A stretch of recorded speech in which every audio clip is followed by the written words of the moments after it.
When you came to Heroic, it was a weird story if people don't remember, because the previous year the team had actually gotten really high up in the online period, but then they dropped off a little bit, and then they made the big roster move, bringing in you and Shush, and obviously they get really good again, won Pro League, etc. Like, what sort of a team were you joining? Was the implication by them making this player move that they had internal issues or something had happened with their style? Like, when you brought in, were you brought in with kind of an idea of like a specific role that you're going to play this way? How did that stuff work out?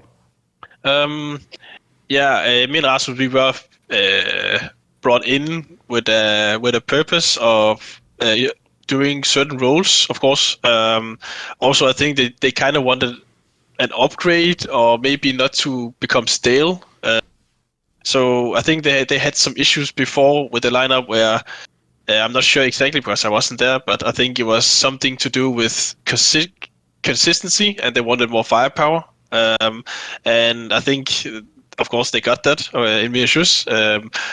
And there were some clear roles that we had to fill. And I had to fill some lurker positions, and in general, not exactly the same playstyle as I had in Mad Lions. In Mad Lions, I had more X Factor, more freedom, where I could do more stuff.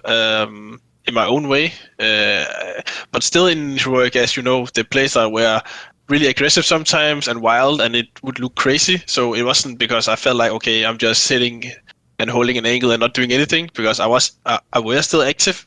It was just a bit different because it was a lot of CT stuff were like called by cadiaN, and I mean we also had the opportunity to do so, but I mean just the way the whole team was set up was like.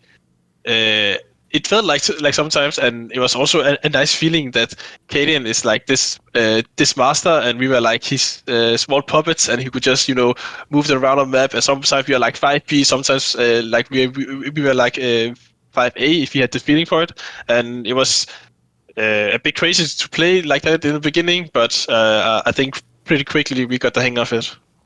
Obviously, the thing about cadiaN is because he's the AWPer as well. People mainly are just looking at his frags and how did he do? Did he have a highlight round? Did he play well? But I actually think as an IGL in this team, like you're talking about, I think it's actually as an IGL he's established himself the best. Like, I actually get the vibe he could just be an IGL for many, many years to come, whether he's an AWPer or not. Like, what you're describing is one of the things I've noticed if you analyse the game. It's like the heroic style seems to be whatever he envisions as the heroic style. Like, he actually seems to have quite a good mind for the game. What do you think he's like as an IGL? I think he's really he's trying to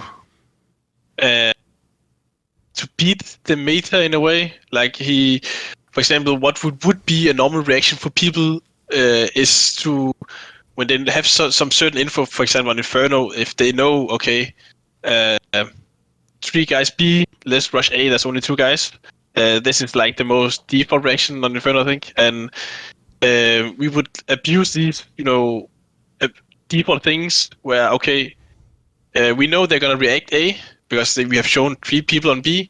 So let's stand in a setup with 2 guys where we know we are going to like kill at least, 3 or 4 guys. So the retake would be easy. And this kind of stuff where like we would prepare ourselves for these like default things where that would happen on the map. So we'd like, and then, the team after they have lost this round, they would probably say, we should just hit our shots. He got this lucky spray down. This huge guy, he's so good, or whatever. But for us, we fully outplayed them because we knew what would happen, and we prepared ourselves for it. That we know, okay, we're only 2. They know we're only 2. They are probably gonna go fast and execute, and we would just have the perfect answer for it. So I think he's like really good at teaching this kind of stuff where you as a player have to, like, it's your responsibility to read these scenarios and be able to know when like, to read these reactions. Because if you're playing, like, for example, I was the guy playing short and Chris were playing apps, that we pretty quickly learned, okay, it's actually our responsibility to counter this reaction. It's not cadiaN's job to sit and tell us where to stand on A, because he's B doing some stuff and showing the up. So we kind of learned, by practice, making mistakes, playing games, that we have to like develop these reactions and these setups ourselves and take responsibility of our own positions, because this is what makes Heroic so good, that they are abusing all these small things that you would think is like normal or whatever, but it's actually like super strong to abuse these like default reactions. And just so people don't think I'm like telling the whole strat, like this is the most default thing I just explained, like rushing A, but it was just one example of hundreds. Want to see more cool, funny, interesting clips based on topics from my content? Well, subscribe to this channel then, or, be a pleb and don't.